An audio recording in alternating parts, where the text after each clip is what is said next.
ल हाम्रो चाहिँ बोन्डाई टु कोजी वाकमा है त केटाहरू ल यो चाहिँ हाम्रो बोन्डाई बीच है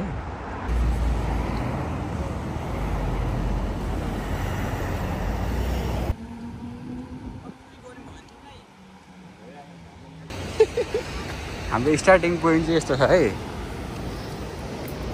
केटा अलिकति खिच्चा खालको छ है खिच्चा खालको मान्छे छ तर एकदम राम्रो छ ल सही छ नि यार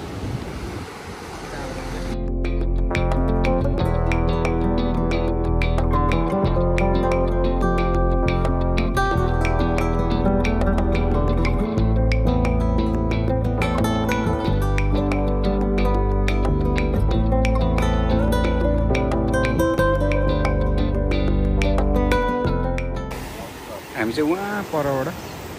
हिँड्दै आएको यो चाहिँ भर्खर स्टार्टिङ पोइन्ट जस्तै भनौँ जस्ट 10 मिनट जस्तो हिँड्ने अझ बाँकी छ 40-45 मिनट जस्तो तर यो जुन कोस्टल वाक छ एकदम दामी छ है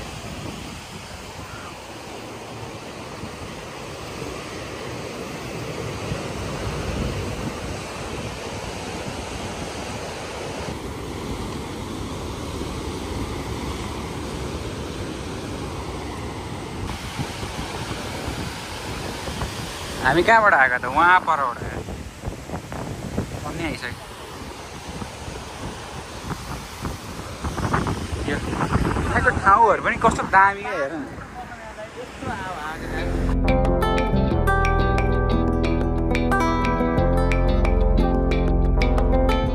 लगाइज हामी चाहिँ लगभग 15-20 मिनट हिँडिसक्यौँ होइन तर यहाँ 5 किलोमिटर हिँड्दा पनि यहाँ 10 चोटि बसौँ भनिरहेको छ यहाँ होइन जङ्गे भाइ चाहिँ बरु अलिक हिँडिरहेको छ यहाँ एउटा साइक्लिङ जानु पर्यो फेरि तर यो वाक सुरुमा कम्प्लिट गर होइन साइक्लिङ जाने अब हल्का सर्फ खाने तर ओभरअल अहिलेसम्मको एक्सपिरियन्स कस्तो भइरहेको छ ओभरअल कस्तो भन्दाखेरि कोस्टल भएको तर बाटो पनि कोस्टलमै पर्दो रहेछ बाटो छु हिँड्ने जस्तो भयो क्या तर नेभर माइन्ड कोस्टल भनेपछि समुद्र छेउमा छ बाटो पनि छेउमा छ इट्स फाइन वाट एभर कोस्टलै भयो तर हावा चाहिँ बबाल चल्ने भ्यूहरू डान्स है मजा छ है प्लस अब दाइहरूसँग साथसँग आउँदा छुट्टै गफ त त्यो भइहाल्छ अब भ्यूहरू त हरियाली त भइहाल्छ त्यसो बिचतिर यस्तै छ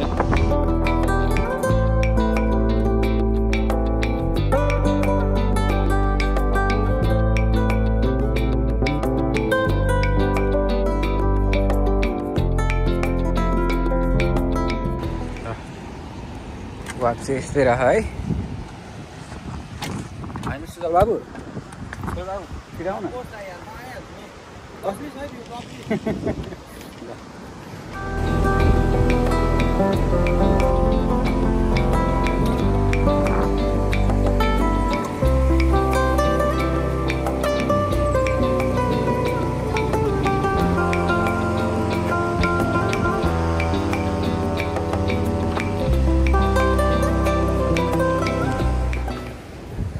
दामी यार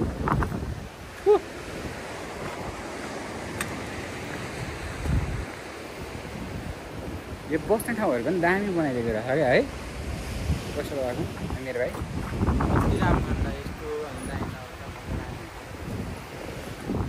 माथि चाहिँ ग्रेभयार्ड रहेछ है माथि त ग्रेभयार्ड है पछाडि चाहिँ दामी है समाधि छ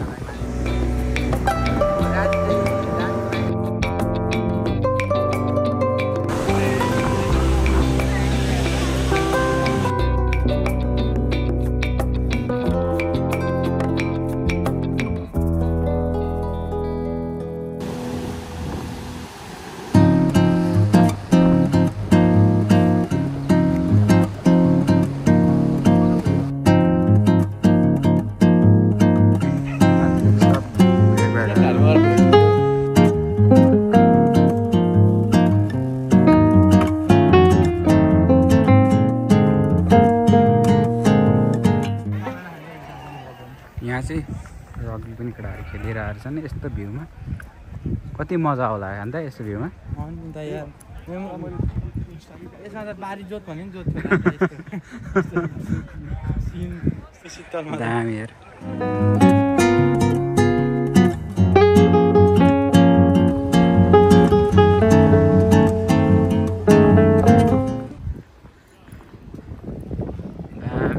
गाइजहरू यो कहाँ आइपुग्यो थाहा छैन तर दामी यहाँ आइपुगेर बस्यौँ है एकछिन आराम गऱ्यौँ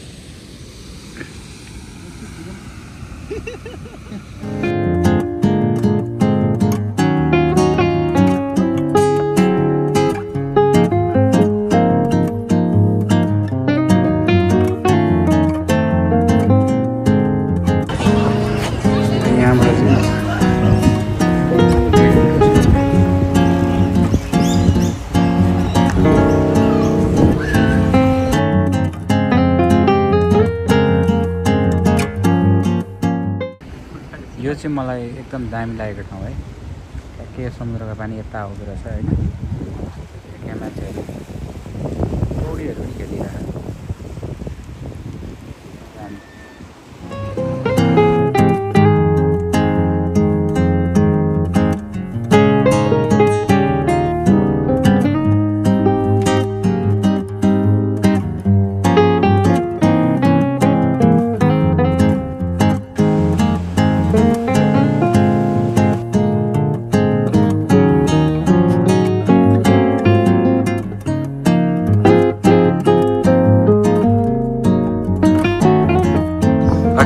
फाइनली है हामी चाहिँ आइपुग्यो है ल ल ल सँगै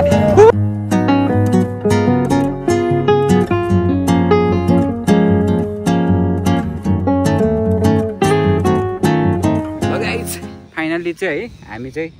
बोन्डाई टु कोजिवा कति 5 किलोमिटर कति घन्टा लाग्ला एकचोटि हेरेर है 6:49 भने चाहिँ हामी 4 मा हिँडेको होला सायद 10 मा आइपुग्यो ल 3 घन्टै लाग्यो है